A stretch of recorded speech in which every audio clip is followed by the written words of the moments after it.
The city still smelled of smoke.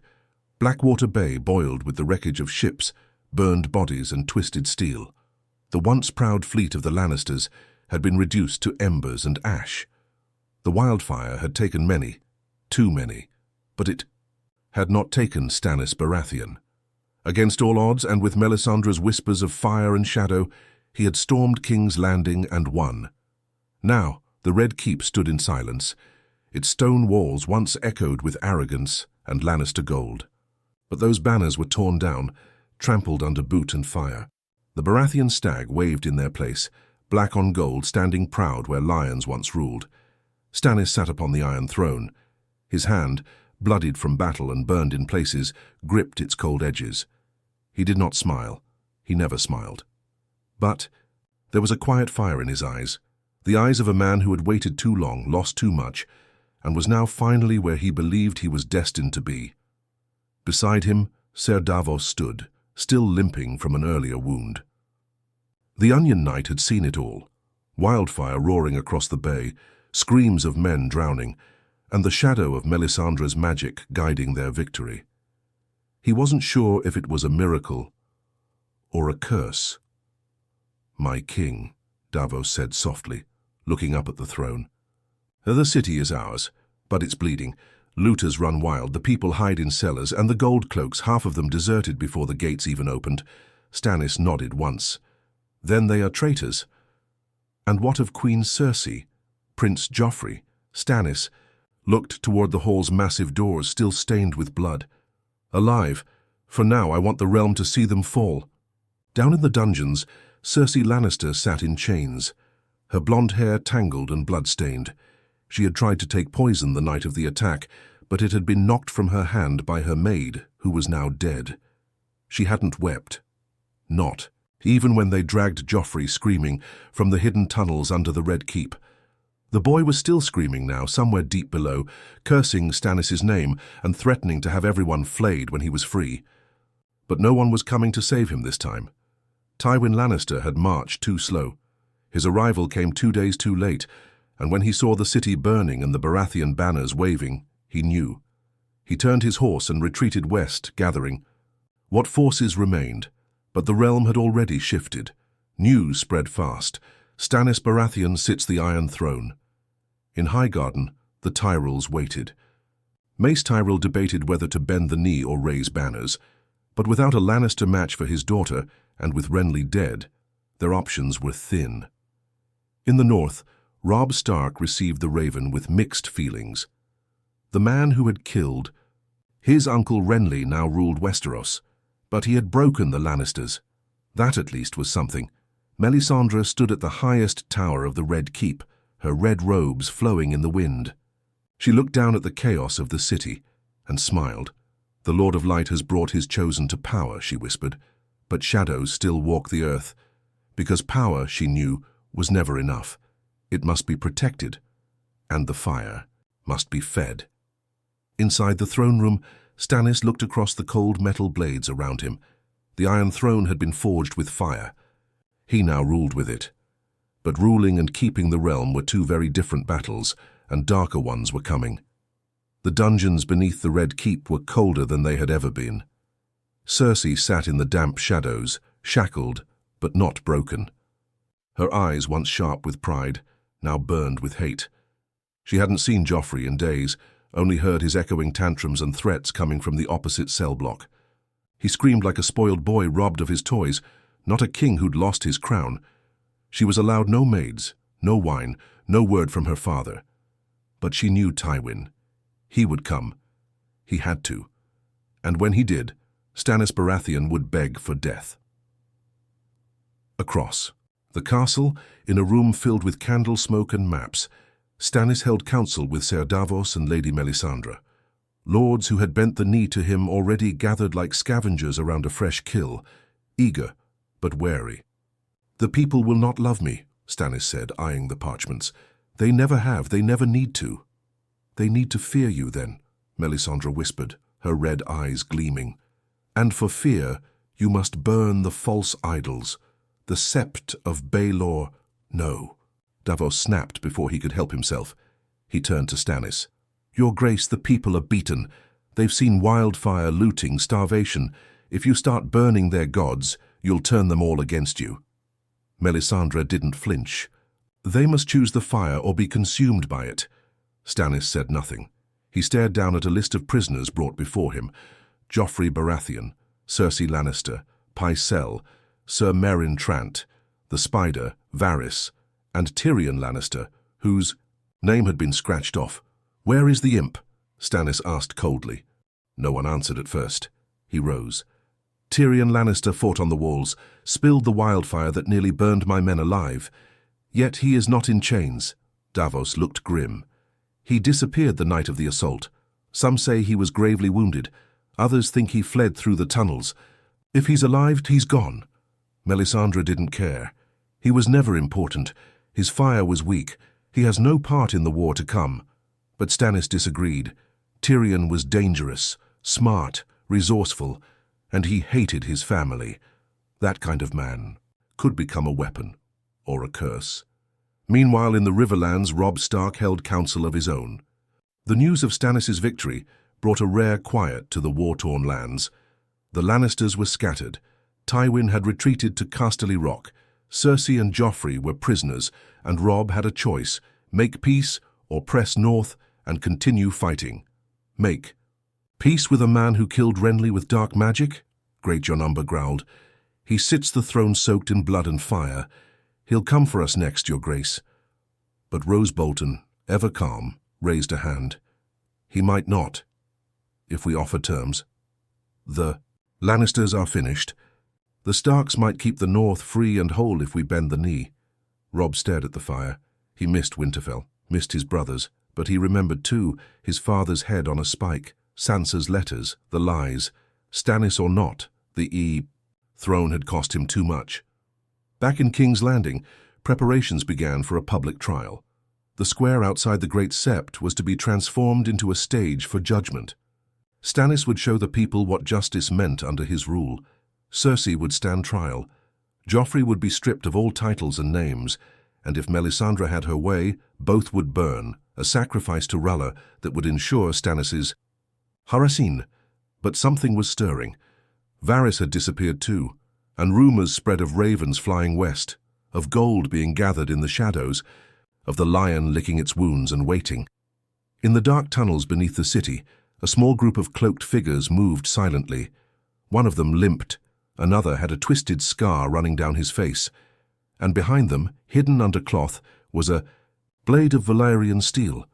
Because Tyrion Lannister was not dead, he was planning. The day of judgment had come. The sun beat down on King's Landing, like it too demanded justice. The great sept of Baelor stood silent, its bells stilled by order of the king. No hymns rang, no gods would be praised today. Only the law of Stannis Baratheon, first of his name, rightful heir to Robert, and now the unquestioned ruler of Westeros. The square outside the sept was filled with a sea of peasants, nobles, knights, and gold cloaks, now branded with the stag, not the lion. All watched the newly built wooden platform in front of the steps, where two prisoners were being dragged by chains. Cersei Lannister was still regal, despite her rags. Her once glorious golden hair had been cut unevenly short, and bruises marked her face, but her spine was straight and her mouth curled with contempt. She refused to look at the crowd. Only at the man on the throne. Joffrey, however, wasn't so proud. His face was pale with fear. He whimpered as he was shoved forward by a pair of soldiers.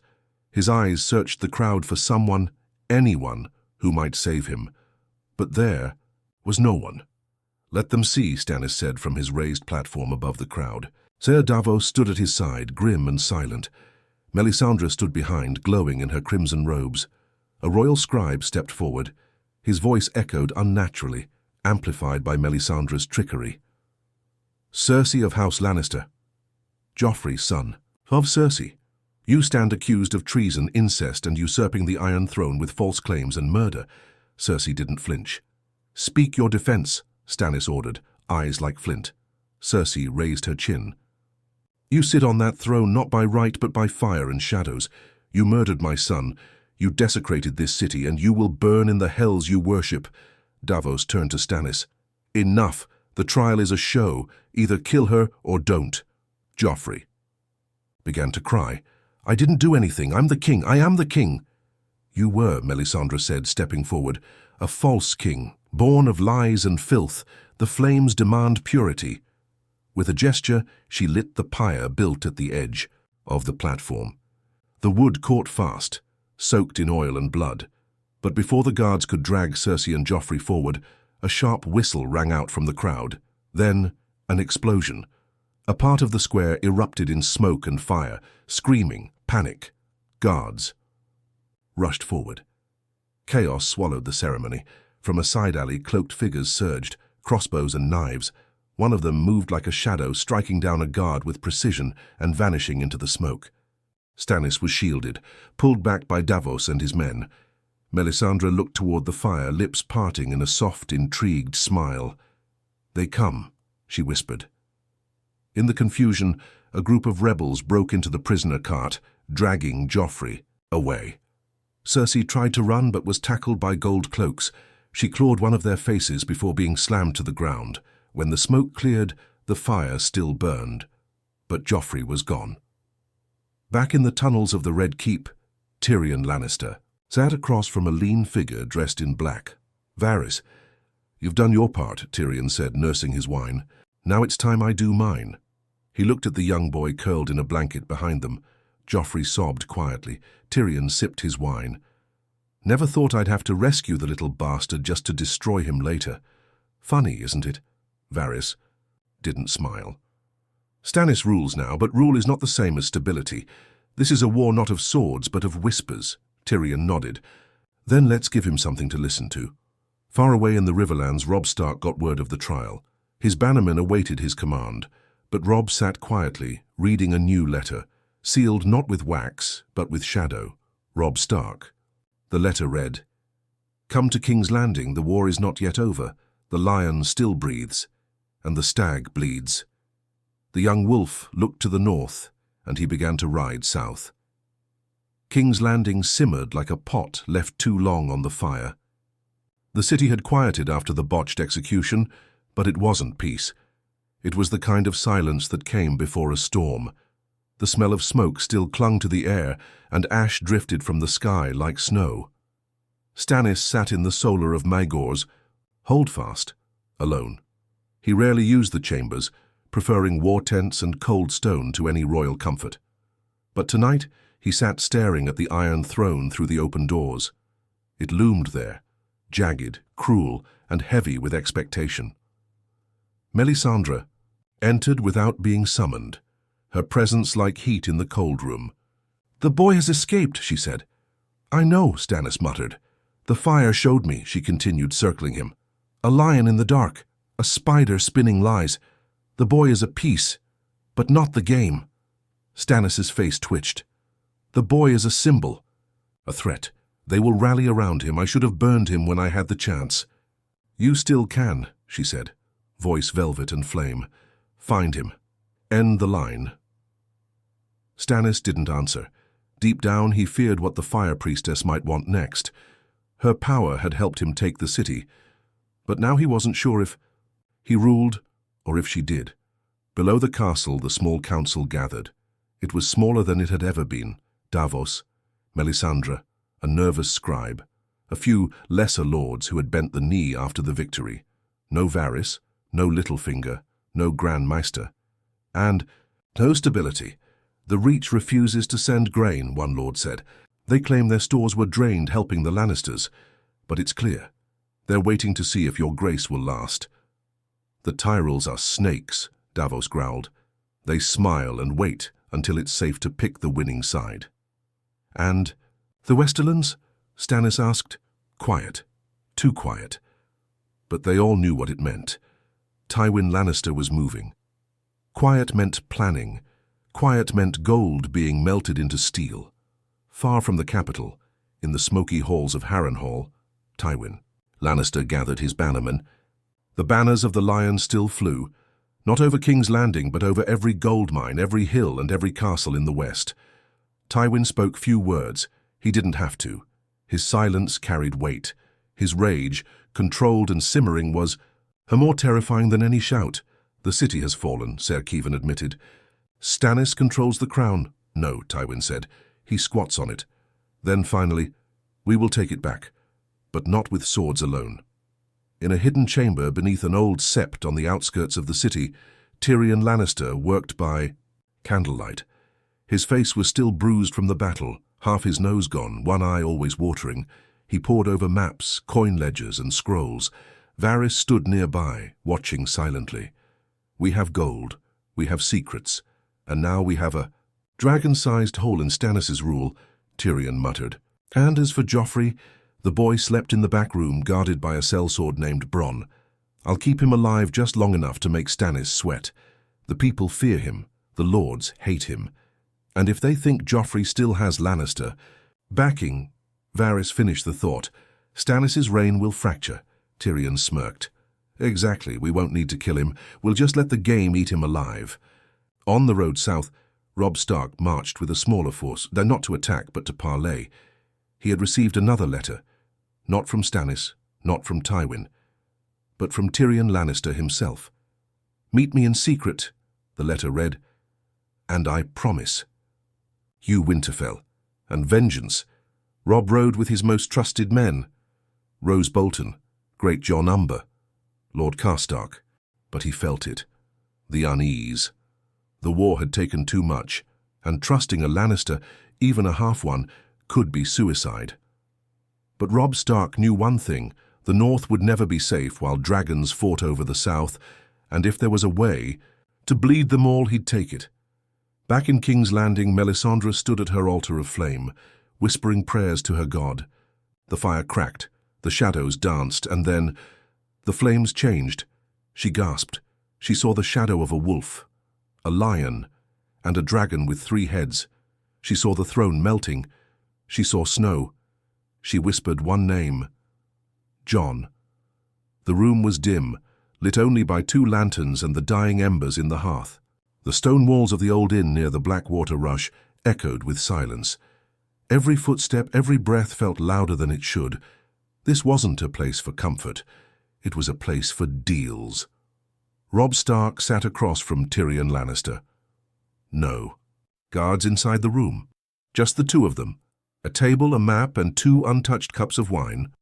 Robb's hand hovered near his sword hilt the entire time. Tyrion, dressed in plain brown robes, leaned back with a slight grin, the kind only a man used to danger could wear.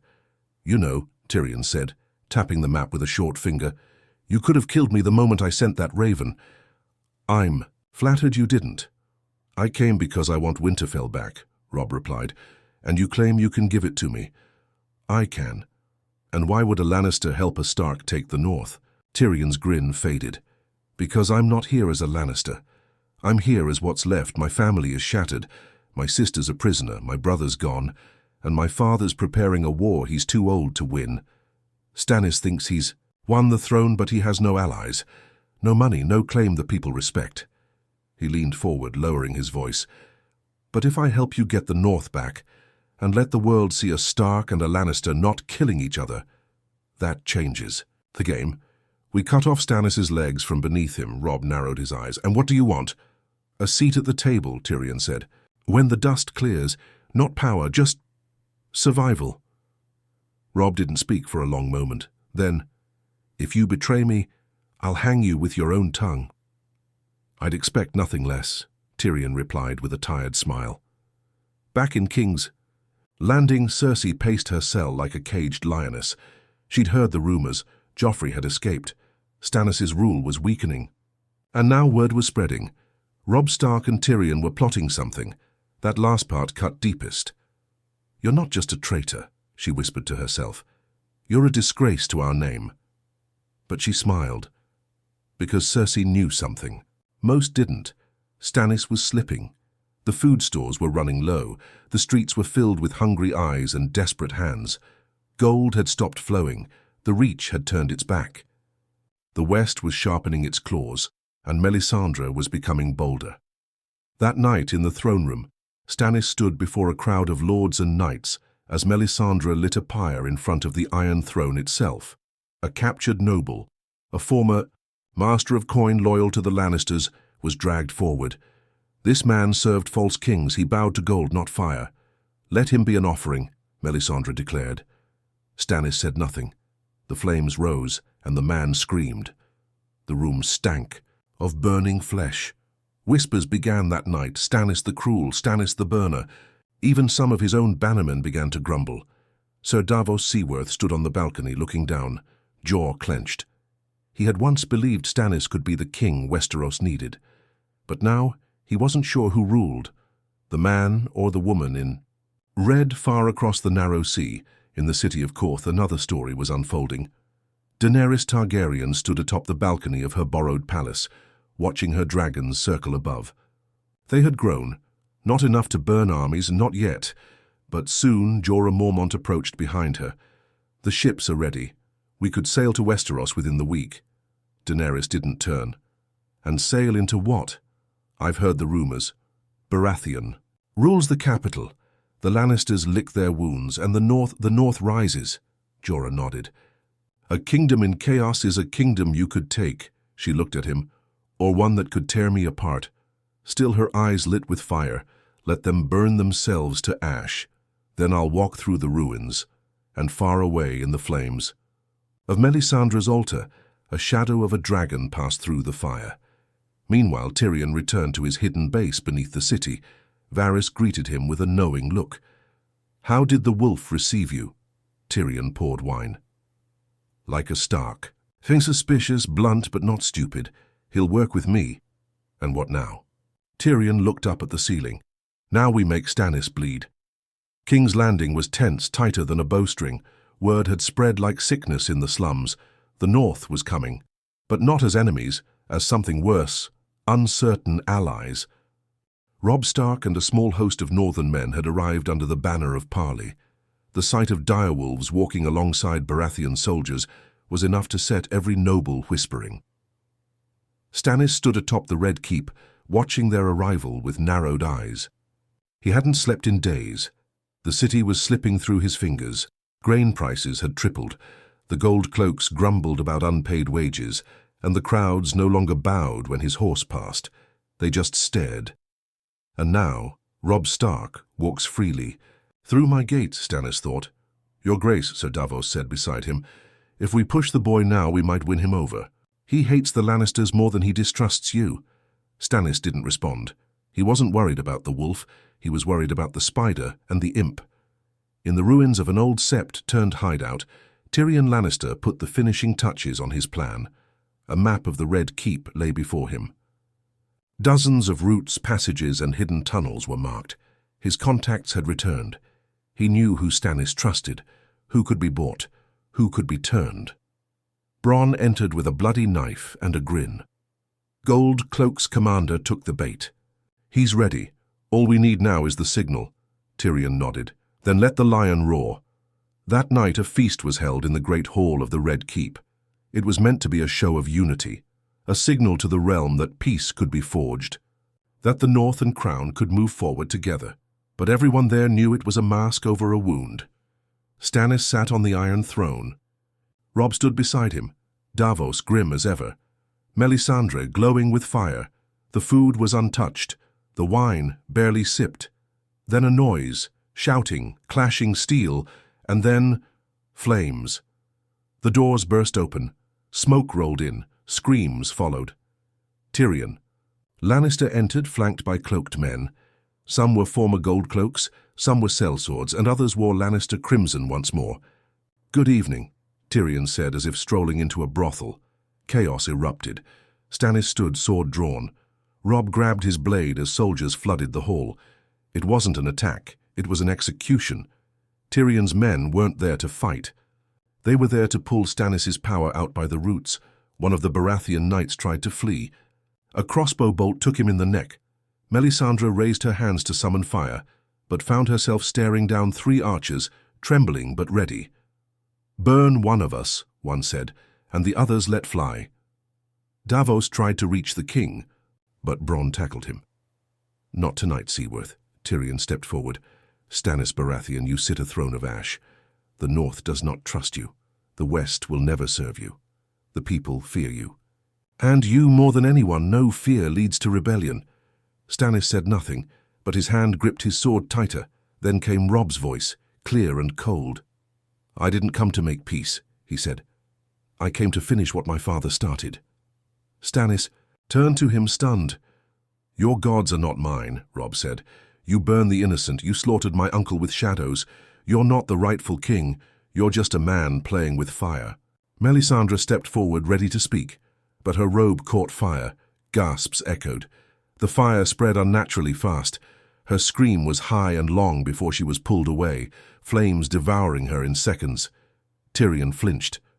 "Well, that saves us a trial." By morning, Stannis Baratheon was gone. Some say he died fighting in the throne room. Others say he was dragged down to the Black Cells. Tyrion never revealed the truth, but the Iron Throne no longer bore his shadow. Instead, a council was formed, led by Tyrion, backed by the North, with the Tyrells returning in exchange for lands and titles. Cersei Lannister remained in chains, now silent as the grave. Joffrey was quietly shipped off to exile, guarded but powerless, a relic of a bloodline too broken to repair. And the city, after years of war, burned banners, and false kings finally saw a strange sort of peace. In the east, Daenerys Targaryen stood aboard her ship. The Raven had come 2 days ago. No king, no queen, only a council, a weakened realm, a realm that could be taken. Her dragons roared in the sky, and across the sea Tyrion Lannister looked eastward and whispered to himself would let her come.